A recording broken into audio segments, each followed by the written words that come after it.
کہ ہم کسی ہوٹل یا سرائے کے بیڈ روم میں رہائش اختیار کرنے نہیں آئے تھے. We were come for a few hours, بلکہ ہم تو چند لمحوں کے لیے آئے تھے. Of disembodied intercourse with the sky, آسمان کے ساتھ اپنی ڈس ایمبوڈیڈ انٹرکورس روحانی ملاقات کے لیے. تو یہ ایک مذہبی عقیدہ بھی اس ان کے وزٹ کے اندر لگتا تھا، ان کے اس جرنی کے اندر لگتا تھا. یوں لگ رہا تھا جیسے کسی مذہبی فریضے کو ادا کرنے کے لیے لوگ جمع ہوئے ہیں. The writer compares the modern people of England with the old times people who used to come to the Stonehenge to worship the sun. England کے علاقے میں سٹون ہینج ایک پہاڑی ہے جہاں پر لوگ ورشپ کرتے تھے سورج کی. ان کا خیال یہ تھا کہ جب بھی کوئی بڑی مصیبت آتی تھی تو وہ سٹون ہینج پہاڑی پر جا کر چڑھتے سورج کی پوجا کیا کرتے تھے. تو ان کا خیال پرانے لوگوں کا تھا. لیکن یہ جدید دور کے لوگ یہ پوجا کرنے تو نہیں آ رہے، لیکن رائٹر کہتی ہے کہ ان کو دیکھ کر ہمیں اندازہ ہو رہا ہے کہ جب لوگوں پر کوئی مصیبت بڑی مسلط ہوتی ہوگی تو وہ کیسے گروہ در گروہ، ہجوم در ہجوم جو ہے نا وہ جمع ہوتے ہوں گے سورج کی پوجا کرنے کے لیے اس سٹون ہینج پہاڑی پر. Though these people had come to see the eclipse، اگرچہ یہ لوگ تو ایکلپس دیکھنے آئے تھے، yet their condition was no more different، لیکن ان کی حالت کسی بھی طرح سے کچھ زیادہ مختلف نہیں تھی. She tells us، وہ ہمیں بتاتی ہے، we were very very old، we were men and women of the primeval world، primeval world قدیم دنیا، come to salute the dawn. تو رائٹر کہتی ہے ہمیں اپنے آپ کو دیکھ کر یوں محسوس ہو رہا تھا جیسے ہم بہت قدیم دنیا کے لوگ ہیں، وہ لوگ جو کہ کبھی یہاں سورج کو سلیوٹ کرنے، سلام کرنے، سورج کی پوجا کرنے، اس کی پرستش کرنے کے لیے آیا کرتے تھے. It was a cold morning، یہ ایک ٹھنڈی صبح تھی. when the people gathered to see the eclipse، جب لوگ ایکلپس کو دیکھنے کے لیے جمع ہوئے تھے. the sky became very important for everybody، ہر شخص کے لیے آسمان جو ہے وہ بہت زیادہ اہمیت اختیار کر چکا تھا. they suffered a change in their mental vision، یہاں تک کہ لوگوں کو اپنی ذہنی صلاحیتوں میں ایک تبدیلی محسوس ہوئی، ان کا ذہن جو ہے نا بدل گیا. the scene before and after eclipse has been beautifully painted by the writer، مصنفہ نے بڑی خوبصورتی کے ساتھ ایکلپس سے پہلے اور بعد کا منظر جو ہے نا وہ پیش کیا ہے.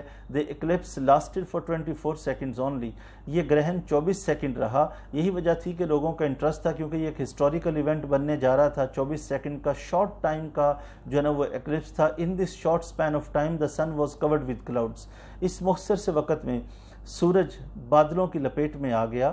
the colors began to disappear from the earth، اور زمین کے تمام رنگ جو ہیں وہ غائب ہونا شروع ہو گئے. the writer says، جیسا کہ مصنفہ لکھتی بھی ہے، the blue turned to purple، blue colour کی چیزیں پرپل میں تبدیل ہوگی. the white became livid، اور سفید رنگ، گدلا رنگ جیسے مٹیالہ ہوتا ہے ویسے ہو گیا. pink faces went green، جو پنک کلر کی چیزیں تھیں وہ گرینش ہو گئیں. and it became colder than ever، اور رائٹر کہتی کہ اتنی ٹھنڈ ہو گئی، شاید اس سے زیادہ ٹھنڈ ہم نے کبھی پہلے دیکھی نہیں تھی. تو گرہن کے وقت میں یہ ماحول بن چکا تھا. کنکلوژن میں جب ہم بات کرتے ہیں students, when the sun went behind the clouds، جب سورج بادلوں کے پیچھے چھپ گیا. it seemed، تو رائٹر کہتی ہے کہ یوں لگ رہا تھا، the flesh and blood of the world was dead، کہ یہ گوشت پوش کی جیتی جاگتی دنیا جو ہے وہ مردہ ہو چکی تھی. only the skeleton was left، یوں لگ رہا تھا جیسے صرف ایک ڈھانچہ باقی بچا ہے. as soon as the sun defeated the clouds، لیکن پھر ایک وقت آیا جب سورج نے بادلوں کو شکست دی. and became brighter again، اور سورج دوبارہ روشن چمکدار ہو گیا. it spread colors of life on the earth again، اور ایک مرتبہ پھر زندگی پر دوبارہ رنگ روشنیاں اپنے وجود میں آ گئی. thus the writer concludes the essay in the following words، تو مصنفہ اس مضمون کو ان لفظوں کے ساتھ اختتام پذیر کرتی ہے. the earth we stand on is made of colors، writer کہتی ہے کہ یہ زمین جس پر ہم کھڑے ہوتے ہیں یہ رنگوں کی بنی ہوئی ہے. colors can be blown out، اگر رنگ اس زمین سے اڑا دیے جائیں، ختم کر دیے جائیں، ہٹا دیے جائیں.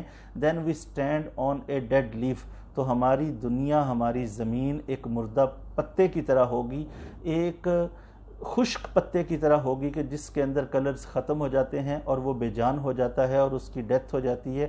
جیسے ایک پتا سوکھ جائے اور اس پہ اوپر ہم کوئی وزن دار چیز رکھیں تو وہ کریک ہو جاتا ہے، اس کے ٹکڑے ٹکڑے ہو جاتے ہیں. اسی طرح رائٹر کہتی ہے کہ رنگوں کے بغیر ہماری دنیا بھی ایک ڈیڈ لیف کی مانند ہو جائے گی. بہت شکریہ. آخر پر پھر ریکویسٹ کروں گا کہ ہمارے چینل کو سبسکرائب کیجئے اور بیل آئیکن کو پریس کیجئے تاکہ آپ کو ویڈیوز جو ہیں وہ بر وقت ملتی رہیں.